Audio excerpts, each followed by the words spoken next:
Géraldine Larguier, bonjour.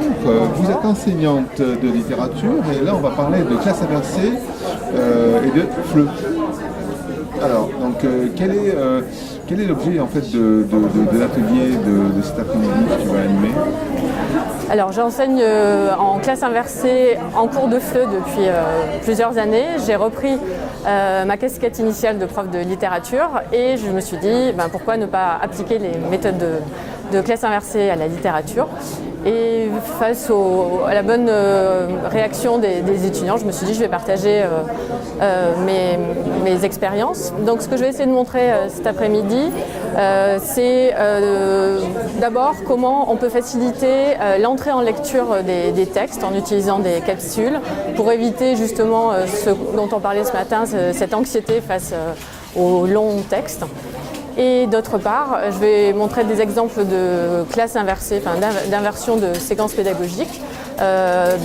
C'est ce qui m'a permis de rendre les apprenants beaucoup plus actifs et surtout de mettre le curseur de l'apprentissage sur la créativité, non pas sur l'accumulation des connaissances en littérature, mais sur le fait de créer, d'écrire à la manière d'eux et de diffuser les productions des apprenants, des élèves, donc d'augmenter la motivation et le plaisir de l'écriture.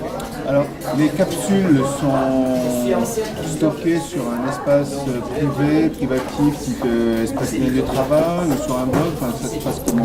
Alors non, étant donné que je donne des cours de littérature à des étudiants étrangers, je ne passe pas par l'ENT de l'université, tout simplement parce qu'ils ont déjà 2 adresses privées, universitaires, et n'utilisent pas l'ENT.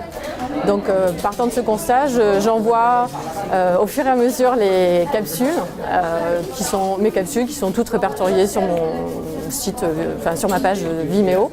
Mais je fais vraiment de l'artisanat et du sur-mesure parce que mon public ne passe pas par l'ENT de l'université. Donc c'est Vimeo. Voilà, sur Vimeo. Ouais. Et vous avez un blog Oui, j'ai un blog qui s'appelle Français et numérique saison 2, puisque le premier blog que j'avais fait, c'était à Istanbul, au lycée Saint-Joseph, qui s'appelait Français et numérique. C'est un blog collaboratif.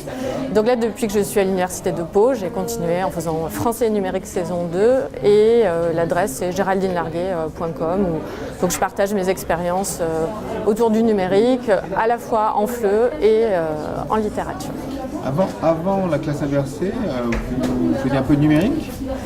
Ou c'est la classe inversée qui vous a amené à utiliser toutes ces technologies? Non, je faisais du numérique avec des outils comme Padlet pour travailler ensemble, etc. Et ensuite, je suis tombée dans la classe inversée il y a 3 ou 4 ans, mais pour moi, voilà, je ne suis pas une extrémiste de la classe inversée. J'aime varier les pratiques pédagogiques, donc j'en fais sporadiquement. Mais je pense que si je faisais que de la classe inversée, il y aurait une monotonie, au même titre qu'un enseignement traditionnel. Donc le fait d'avoir rencontré le monde du FLE m'a permis de varier énormément les pratiques, de désacraliser la littérature et je fais une espèce de mélange de méthodes de FLE, avec les simulations, les jeux de rôle, etc., que je vais appliquer à la littérature pour redonner, j'espère pouvoir redonner ces lettres de noblesse à la littérature, justement en la désacralisant et en retouchant, je m'inscris vraiment dans la lignée de Jean-Michel Lebeau, qui est mon grand maître en littérature. Donc je ne suis pas un discours très nouveau, je le suis. Merci. Voilà.